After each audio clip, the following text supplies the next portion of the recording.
आज हम आपके लिए लेकर आए हैं मुंशी प्रेमचंद की कहानी दो बैलों की कथा। जानवरों में गधा सबसे बुद्धिहीन समझा जाता है।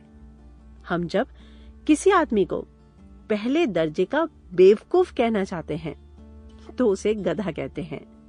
गधा सचमुच बेवकूफ है या उसके सीधेपन, उसकी निरापद सहिष्णुता ने उसे ये पदवी दे दी है, इस बात का निश्चय नहीं किया जा सकता। गाय सींग मारती है, बयाई हुई गाय तो अनायास ही सिंहनी का रूप धारण कर लेती है। कुत्ता भी बहुत गरीब जानवर है, लेकिन कभी कभी उसे भी क्रोध आ ही जाता है। लेकिन गधे को कभी क्रोध करते नहीं सुना, नहीं देखा। जितना चाहो उस गरीब को मारो, चाहे जैसी खराब सड़ी हुई घास उसके सामने डाल दो, उसके चेहरे पर कभी असंतोष की छाया भी न दिखाई देगी।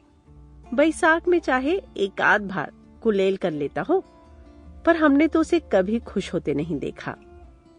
उसके चेहरे पर एक स्थायी विषाद स्थायी रूप से छाया रहता है। सुख दुख, हानि लाभ, किसी दशा में भी उसे बदलते नहीं देखा।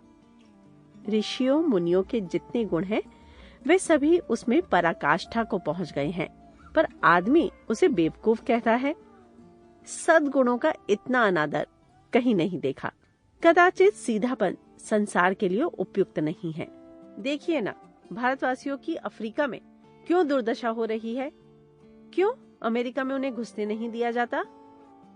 बेचारे शराब नहीं पीते, 4 पैसे कुसमय के लिए बचा कर रखते हैं, जी तोड़कर मेहनत करते हैं, किसी से लड़ाई झगड़ा नहीं करते, 4 बातें सुनकर गम खा जाते हैं, फिर भी बदमाश है।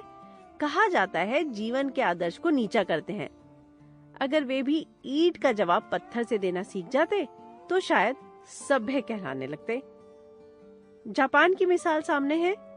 एक ही विजय ने उसे संसार की सभ्य जातियों में गण्य बना दिया।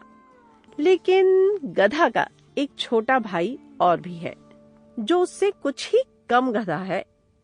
वह है बैल। जिस अर्थ में हम गधा प्रयोग करते हैं, कुछ उससे मिलते जुलते अर्थ में बछिया के ताऊ का प्रयोग भी करते हैं। कुछ लोग बैल को शायद बेवकूफों में सर्वश्रेष्ठ कहेंगे, मगर हमारा विचार ऐसा नहीं।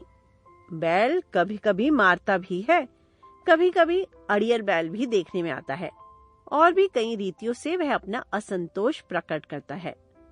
अतएव उसका स्थान गधे से नीचा है। झूरी Sample complete. Ready to continue?